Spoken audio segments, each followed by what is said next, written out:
यहाँ हम आपको एम्बुलेंस 102 और 108 की महत्वपूर्ण भूमिका और सरकार के द्वारा इन पर किए जाने वाले गैर जिम्मेदाराना व्यवहार से हम अवगत कराना चाहते हैं।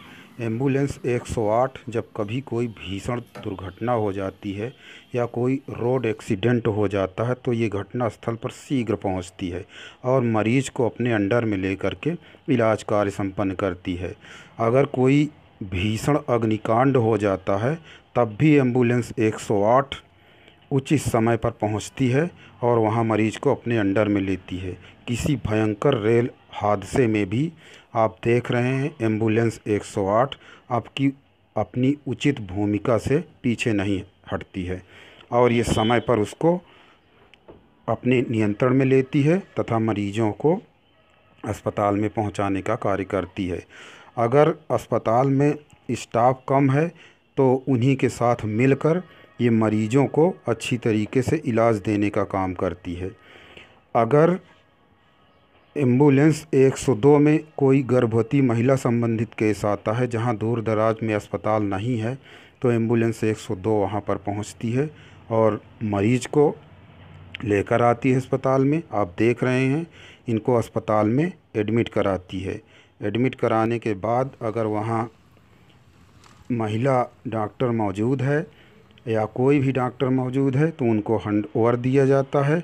और अगर मान लीजिए महिला डॉक्टर वहाँ पर नहीं है या महिला नई है या प्रशिक्षित नहीं है, दाई भी प्रशिक्षित नहीं है, नर्स भी प्रशिक्षित नहीं है, तो ईएमटी उनके साथ मिल करके डिलीवरी का कार्य संपन्न करवाता है और उनको भी प्रशिक्षित करता। आप देख रहे हैं एक एम्बुलेंस ईएमटी 102 ईएमटी ये किस तरीके से उन नर्सों और दाइयों को प्रशिक्षित कर रहे हैं तथा उनको डिलीवरी के सारे तौर तरीक़ों से वाकिफ़ करवाते हुए देखिए एक बच्चे का अच्छी तरीके से साफ़ सफाई करके बाहर रखते हैं और उनको गर्म कपड़े में लपेट करके देखिए अंदर की ओर रखते हैं, क्योंकि महिला के शरीर का तापमान 37 डिग्री सेंटीग्रेड होता है और बच्चा उसी के अनुकूल हो जाता है।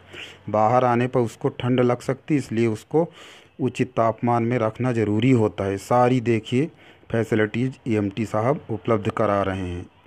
उसके बाद देखिए एम्बुलेंस में साफ़ सफाई का भी ध्यान रखना बहुत ज़रूरी होता है, नहीं तो गंदगी फैल सकती है।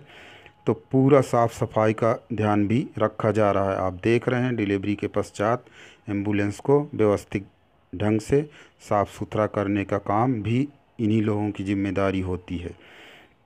और आप देख रहे हैं कि जब कोई केस ले आते समय या ले जाते समय अगर एम्बुलेंस किसी भीषण बरसात में फंस जाती है, आप देख रहे हैं ईएमटी और पायलट केस ला रहे थे, उसी बीच भारी बरसात हो गई।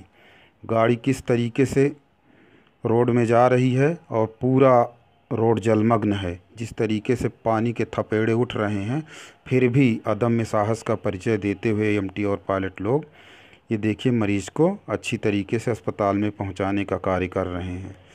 आप देख रहे हैं किस तरीके से एम्बुलेंस लहराती हुई जा रही, लेकिन फिर भी ये हर तरीके से कंट्रोलिंग, क्योंकि ये महिला गर्भवती है, उसको प्रसव पीड़ा चालू है, उसको समय से पहुंचाना, उसकी जान बचाना बहुत ज़रूरी है।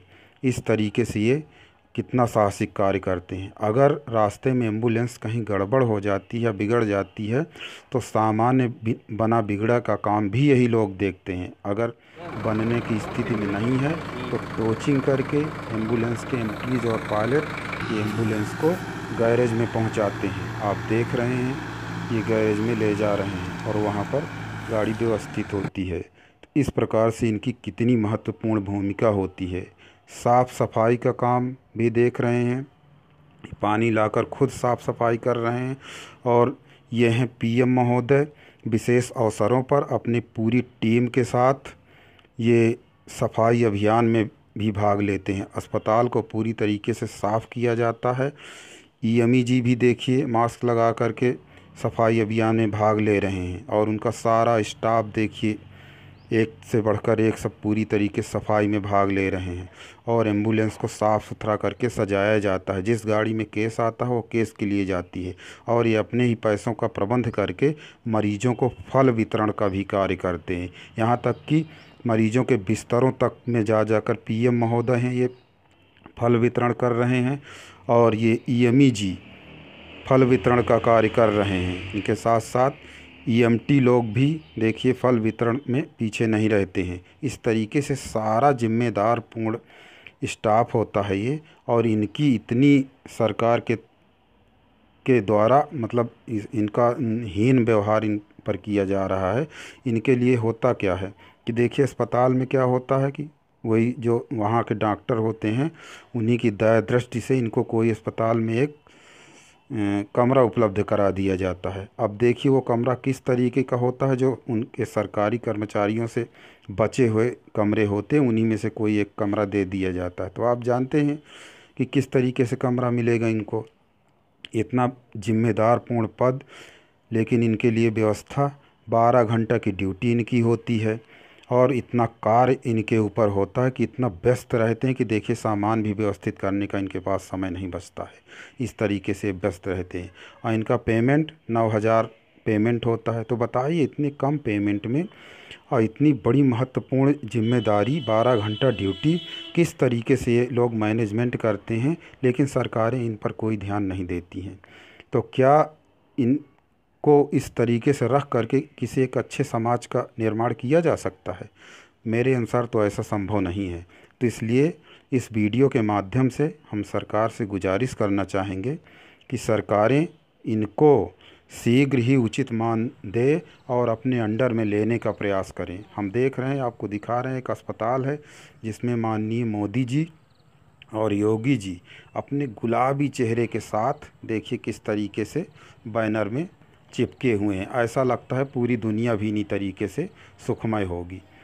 तो कोई चीज़ हकीकत चित्रों में चिपका देने से नहीं बदल जाती है।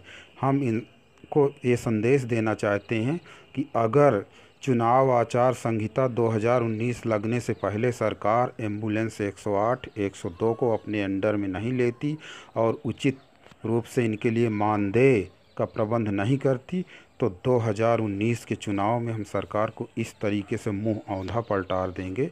समस्त स्टाफ एम्बुलेंस 102, 108 इनकी भी देखिए अपनी एक पावर होती है, वोट देने का पावर। तो ये अपना उस पावर का प्रयोग करेंगे। इसलिए हम सरकार से इस वीडियो के माध्यम से गुजारिश करना चाहते हैं कि इन पर ज़रूर विचार करें, हर हालत में विचार करें। धन्यवाद।